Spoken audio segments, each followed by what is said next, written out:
మూర్తికి 35 ఏళ్ళు వస్తున్నాయి. ఇంకా పెళ్లి కాలేదని తల్లికి ఒకటే దిగులు. అలా అని మూర్తేమీ అనాకారి కాడు. గవర్నమెంట్ ఉద్యోగం, మంచి జీతం, మంచి నడవడిక. కానీ మనిషికి చాదస్తం కాస్త ఎక్కువ. ప్రతిదీ భూతద్దంలో పెట్టి చూసే గుణం. దాని కారణంగానే వచ్చిన సంబంధాలన్నీ చిట్లిపోతున్నాయి. ఈరోజు 29వ పెళ్లి చూపులు. ఇదైనా ముడిపడేలా చూడమని మూర్తి తల్లి మొక్కని దేవుడు కట్టని ముడుపు లేదు. ఈసారి మూర్తి కూడా కాస్త మెత్తపడ్డాడు. తల్లి మేనమామ మూర్తిని నోరెత్తవద్దని గట్టిగా గడ్డిపెట్టాడు. కాస్త దూరపు బంధుత్వం కావడం, తాను అనుకున్నట్లు పెద్దగా చదువు సంధ్య లేని పల్లెటూరి అమ్మాయి కావడంతో మూర్తి కూడా సరేనన్నాడు. మూర్తికి వాళ్ళు వీళ్ళు చెప్పిన మాటలు విని చెత్త చెదారం చదివి పనికిరాని సీరియళ్లలో ఆడవాళ్ళ పెత్తనాలు చూసి పెళ్ళంటే భయం పట్టింది. అమ్మో భార్య అనే ఫీలింగ్ వచ్చింది. అందుకే ఓ పల్లెటూరు బయటు పనికిరాని మొద్దును పెళ్లి చేసుకోవాలనుకున్నాడు. ఇప్పుడు చూసింది అలాంటి సంబంధమే కావడంతో కాస్త ఊపిరి పీల్చుకున్నాడు మూర్తి. అమ్మాయి అందరికీ టీలు అందించింది. అమ్మాయిని చూడగానే మూర్తి ఫ్లాట్ అయిపోయాడు. చక్కని కుందనపు బొమ్మ లక్ష్మి, తెల్లని మేని ఛాయ, చక్కటి ముఖ వర్చస్సు, పెద్ద జడ.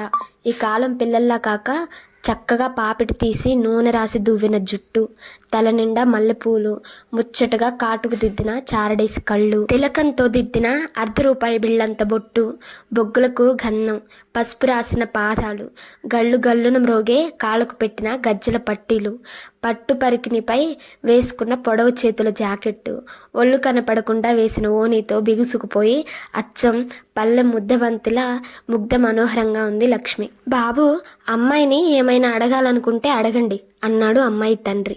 మూర్తి తల్లి మేనమామ హడలిపోయి అడిగేదేమీ లేదు అన్నారు ముక్త కంఠంతో. అవకాశం ఇస్తే మూర్తి అడిగే ప్రశ్నలకు ఈ సంబంధం కూడా చిట్లిపోవడం ఖాయం అనే భయంతో. కానీ అప్పటిదాకా అణిగిమణిగి ఉన్న అసలు మూర్తి బయటికి వచ్చాడు. ఇంకా అంతే, ఎవరు చెప్పినా వినడని తల్లికి అర్థమైంది. ఇక ఈ సంబంధం కూడా కృష్ణార్పణం అనుకుని తల పట్టుకుంది. మూర్తి కాలు పసపసమని తొక్కింది తల్లి. ఎంత తొక్కినా ఒక పట్టాన వినడే. పూనకం వచ్చిన వాడిలా మూర్తి గొంతు సవరించుకొని తన ప్రశ్నలు మొదలు పెట్టాడు. ఈ సంబంధం కూడా గోవిందా గోవిందా అనుకున్నాడు మేనమామ. మీకు ఫేస్బుక్ అకౌంట్ ఉందా అన్నాడు మూర్తి గంభీరంగా.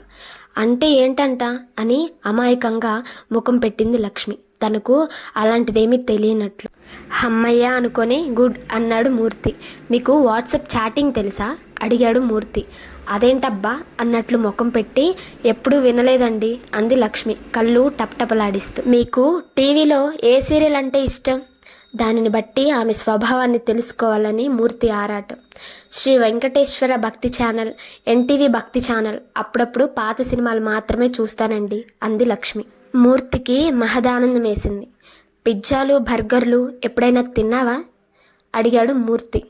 దీని ద్వారా బజార్లకు వెళ్ళే అలవాటు ఉందా లేదా అని తెలుసుకోవాలన్నది మూర్తి ఆలోచన. ఏంటో అలాంటి పేర్లేవి తెలియవండి. అవి పళ్ళ, కాయల, స్వీట్సా అంది లక్ష్మి అయోమయంగా. మూర్తికి ఎగిరి గంతేయాలనిపించినా బాగుండదని బలవంతంగా ఆపుకున్నాడు. నీకెవరైనా బాయ్ ఫ్రెండ్స్ ఉన్నారా? లాగి లెంపకాయ కొట్టాలనిపించింది లక్ష్మికి. కానీ అంతలోనే సర్దుకొని ఉన్నారండి. ఎదురింటి 2వ తరగతి బుజ్జిగాడు, పక్కింటి 4వ తరగతి చంటిగాడు ఉన్నారు అని నాలుక కరుచుకుంది లక్ష్మి సిగ్గుపడుతూ. మూర్తి తృప్తిగా లేచి నిలబడి తనకు అన్ని విధాలా నచ్చిన సంబంధం దొరికినందుకు చాలా సంతోషపడ్డాడు. ఈ సంబంధం నాకు డబల్ ఓకే అన్నాడు మూర్తి ఆనందంగా. కానీ in front of their is a crocodile festival అని మూర్తికి తెలియదుగా పాపం. మూర్తి తల్లి బంధువులంతా ముసిముసిగా నవ్వుకున్నారు మూర్తిని చూసి. మొత్తానికి అందరికీ నచ్చడాలు, నిశ్చయ తాంబూలాలు, పెళ్ళి అన్నీ చకచకా జరిగిపోయాయి. మూర్తి తల్లి మొక్కులు చెల్లించుకోవడానికి తీర్థయాత్రలకు వెళ్ళి వస్తానని బయలుదేరింది.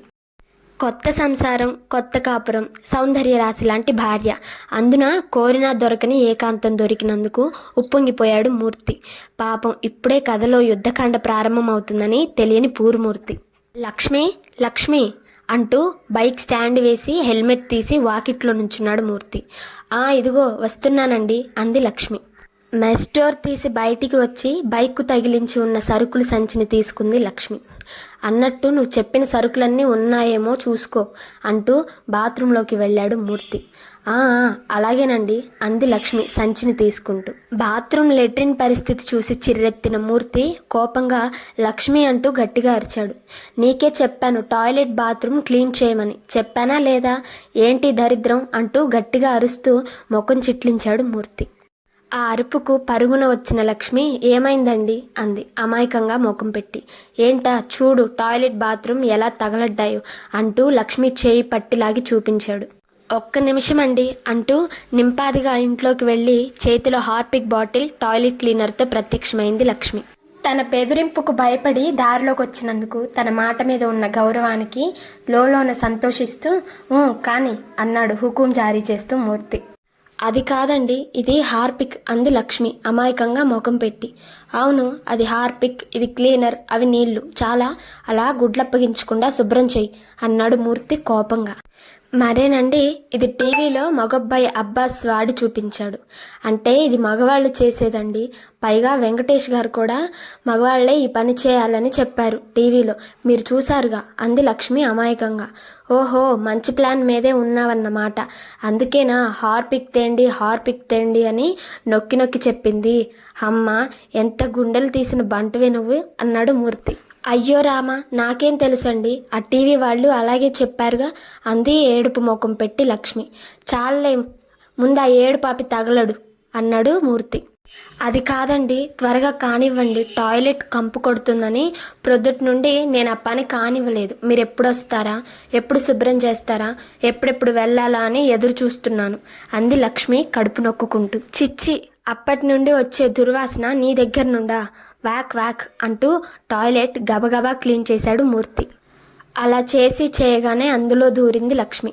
అమ్మయ్య 1,00,000 రూపాయలు దొరికినట్లయిందండి, ప్రాణానికి ఎంత హాయిగా ఉందో అంటూ ప్రశాంత వదనంతో ఇంట్లోకి వచ్చింది లక్ష్మి. చాలే సంబడం, దీనికేమీ తక్కువ లేదు. ఇంతకు ఏమైనా చేసావా తినడానికి లేదా అన్నాడు మూర్తి. చక్కగా వెరైటీగా పులిహోర చేశానండి అంది లక్ష్మి ఉత్సాహంగా. పులిహోర రుచి తలుచుకోగానే నోట్లో నీళ్లూరాయి మూర్తికి. అబ్బా ఆకలి దంచేస్తుంది, ఏది త్వరగా పెట్టు అన్నాడు మూర్తి.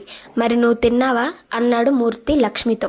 లేదండి భర్త భోంచేసిన కంచంలో తినాలని మా అమ్మ చెప్పింది, అందుకే తినలేదండి అంది లక్ష్మి పతిభక్తితో పరవశిస్తూ. అది దట్స్ గుడ్, అలా ఉండాలి భార్య అంటే, గుడ్ లక్ అంటూ ఏది పులిహోర అన్నాడు మూర్తి. పులిహోర చూడగానే ఇదేంటే నీ బొంద ఇలా తగలడింది, వెరైటీ వెరైటీ అన్నావుగా, ఏం తగలేసావి ఇందులో నీ అమ్మ కడుపు మాడ అన్నాడు మూర్తి కోపంగా. మరేనండి నిమ్మకాయకు బదులు 100 నిమ్మకాయల శక్తి ఉంటుందని వీల్ పౌడర్, కొద్దిగా విమ్, అదేనండి అంట్లు రుద్దే సోప్ కొద్దిగా వేశాను. పసుపు చందనం గుణాల కలయిక సంతూర్ అంటారుగా, అందుకే కొంచెం సబ్బు ముక్క వేశాను. మీ టూత్ పేస్ట్లో ఉప్పు ఉందా అంటారుగా, అందుకే ఉప్పు బదులు కోల్గేట్ టూత్ పేస్ట్ వేశాను. ఘాటు కోసం కాస్త డాబర్ రెడ్ పౌడర్ వాడాను. ఇంకా మాట పూర్తి కాకుండానే నీ బొంద నీ బొక్కలు మనుషులను చంపడానికి పుట్టావటే, ఏదో పల్లెటూరు పిల్ల చదువు తక్కువైతే చెప్పినట్లు వింటుందని వెతికి వెతికి చేసుకుంటే నా కొంప ముంచావు కదే, నా జీవితం నాశనం చేసావు కదే అంటూ పులిహోర కంచాన్ని విసిరికొట్టి ఒంటి మీద గుడ్డలు చింపుకొని జుట్టు పీక్కుంటూ, ఒరే మూర్తి నీకు తగిన శాస్తి జరిగిందిరా అంటూ పెళ్ళినో చెంపలు వాయించుకున్నాడు. పక్కనే ఉన్న చెప్పు తీసుకొని టప్టపామని కొట్టుకున్నాడు మూర్తి ఆవేశంగా. ఇంకా నయం ఉగాది పచ్చడిలో మార్గో సబ్బు, మ్యాంగో ట్యామరింగ్, చాక్లెట్లు, టీ పెట్టమంటే తబలా వాయించండి, వాహుతాజ్ అనండి అని థమ్సప్ కోసం నన్ను సముద్రంలో దూకమని. వామ్మో నువ్వెక్కడ దొరికావే నా ప్రాణానికి అమ్మ అంటూ ఆయాసపడ్డాడు మూర్తి. ఏమండి ఇదిగో ఇప్పుడే చెప్తున్నా, నన్ను ఇబ్బంది పెట్టారో జాగ్రత్త. నేను డైరెక్ట్గా టీవీలో వచ్చే రోజా గారి రచ్చబండకో, జీవిత గారి బ్రతుకు జట్కా బండికో, సుమలత గారి సంసారం ఒక చదరంగంకో మిమ్మల్ని ఈడుస్తాను. అట్టే నా సంగతి తెలియదు మీకు, నాకు కానీ తిక్కరేగిందో మీ బతుకు బస్టాండ్ అవుతుంది జాగ్రత్త అని వేలు చూపించుకుంటూ ఏడుస్తూ ఉన్న పలాను వెళ్ళిపోయింది లక్ష్మి.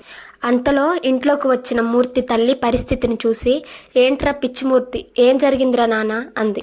తల్లిని చూడగానే తన్నుకొచ్చిన దుఃఖంతో తల్లి ఒడిలో తలపెట్టి జరిగిందంతా చెప్పి బోరున వెక్కిళ్ళు పెట్టి ఏడ్చాడు మూర్తి. అమ్మా నా జీవితం నాశనం అయింది, ఆ చాదస్తపతి నాకెక్కడ దాపరించిందో, ఓ చదువు లేదు సంధ్య లేదు, ముచ్చుకైనా సంస్కారం లేదు, ఏదేదో ఊహించి బ్రతుకు నాశనం చేసుకున్నానే.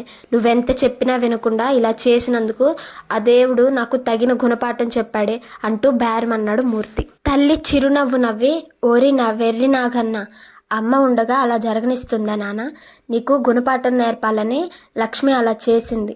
అనవసరమైన విషయాలు బుర్రలో పెట్టుకొని పెళ్ళాం చదువుకుంటే మాట వినదని, సీరియల్ చూస్తే చెడిపోతుందని, భర్తను లెక్క చేయదని ఎవరో చెప్పిన మాటలు నమ్మావురా. అందుకే నీకు తెలిసొచ్చేలా చేయడానికి మేమంతా ఈ కథ నడిపాము. నీ మంచితనం, నీ అమాయకత్వం, నీ పద్ధతులన్నీ చెప్పి లక్ష్మిని పెళ్లికి ముందే ఒప్పించాము. నీ తిక్క ప్రశ్నల సంగతి, నీ అతి చాదస్తాన్ని కూడా ముందే చెప్పామురా. అన్నీ తెలిసే లక్ష్మి ఈ పెళ్లికి మనస్ఫూర్తిగా ఒప్పుకుందిరా. నా కోడలు లక్ష్మి మహాలక్ష్మిరా. అది పల్లెటూరులో పుట్టిన చదువుల తల్లిరా. గ్రూప్ 2లో టాపర్ రాది. రేపో మాపో దానికి మంచి ఉద్యోగం కూడా రాబోతుందిరా. అది పల్లెటూరుదే కానీ తెలివి తక్కువది కాదురా. సీరియళ్ళు చూస్తుంది కానీ వాటిలో ఏది మంచో ఏది చెడో తెలియని అమాయకురాలు కాదురా. అటు చూడు, నిన్ను చూసి ఎలా నవ్వుతుందో అంది అమ్మ నవ్వుతూ. గోడవారుగా నిలబడిన లక్ష్మిని చూసి మూర్తి ఆశ్చర్యపోయాడు. చక్కగా ముస్తాబైన లక్ష్మి అచ్చం లక్ష్మీదేవిలా గోడకు ఆనుకొని ఒక కాలు గోడకు ఆనించి ఒక కాలుపై గోడకు చేరవాలి నిలబడింది. కాళ్ళకు వేలాడే బంగారు రంగు పట్టీలు, వాటికి పోటీగా గోరింటాకు ఎర్రగా పండిన బంగారు వన్నె పాదాలు వెలిసంధ్య మందారాల్లా ముద్దొస్తున్నాయి. 2 కాలివేళ్లకు పెట్టిన సన్నని గజ్జల మెట్టెలు, పొడవైన కాళ్ళవేళ్ల గోళ్లకు వేసిన డార్క్ కలర్ నెయిల్ పాలిష్. అబ్బా, లక్ష్మి అందాలు రాశిగా పోసిన బాపు బొమ్మల తలుక్కున మెరిసింది. ఒక్కసారి అలా తల పైకెత్తాడు మూర్తి. నెమళ్లతో నిండుగా ఉన్న double border pink and blue colour Uppada పట్టు శారీతో చెవులకు గాలికి ఊగుతూ వేలాడే బంగారు జూకాలు, మ్యాచింగ్కు సరిపోయే నిండైన బొట్టు, దాని కింద అద్దిన కుంకుమ బొట్టు చూడముచ్చటగా చూపురులను కట్టిపడేసేలా ఆమె అందాన్ని ద్విగుణీకృతం చేస్తున్నాయి. వదులుగా వేసిన వాలు జడను ముందుకు వేసుకొని సుకుమారమైన వేళ్లతో అంతకన్నా సుకుమారంగా అల్లుతూ కవ్విస్తున్నట్లుగా ఓరగా చూసింది లక్ష్మి. మెల్లిగా లేచి 2 అడుగులు వేసి లక్ష్మి దగ్గరగా వెళ్ళాడు మూర్తి. ఉబికి వస్తున్న ఆనంద బాష్పాలను తుడుచుకుని, నన్ను క్షమించండి అంటూ వచ్చి మూర్తి బాహుల్లో వాలిపోయింది లక్ష్మి. లక్ష్మిని అలాగే పొదవి పట్టుకొని ఐఎమ్ సారీ లక్ష్మి అన్నాడు మూర్తి ఆర్ద్రత నిండిన గొంతుతో. అమ్మాయి పల్లెటూరుదైనా పట్టణానిదైనా, చదువుకున్నా లేకున్నా, ఏది మంచో ఏది చెడో తెలుసుకునే సంస్కారం ఉంటే చాలండి. మీరు అనుకున్నట్లు కొంతమంది ఉండొచ్చు, కానీ అందరూ అలా కాదండి.